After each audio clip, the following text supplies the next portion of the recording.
saralım sulanım ana.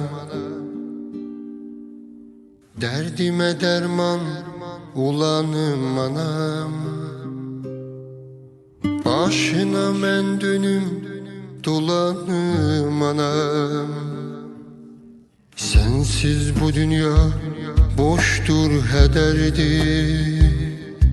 Anasız bir ömür gemdir kederdir. Sensiz bu dünya boştur hederdir. Anasız bir ömür gemdir kederdir. Sensiz bu dünya boştur hederdir. Anasız bir ömür gemdir kederdir.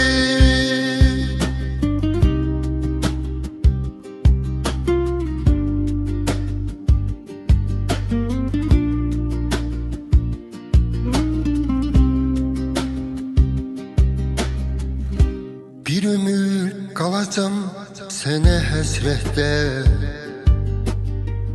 Geleceğim görüşey ana cennette. Anasız balda şerbette. Acıdan acıdı sanki zeherdi. Anasız bir ömür gemdir kederdir. Sensiz bu dünya boştur hederdir. Anasız bir ömür gemdir kederdir.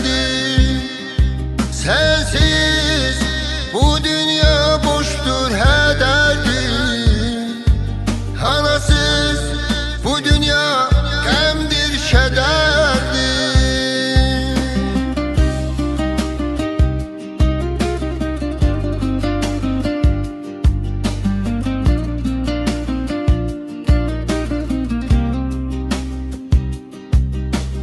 Gözümde gözyaşım yağış tek yağar. Anasız suskunum fağıram fağır. Yokluğum çetindir ölümün ağır.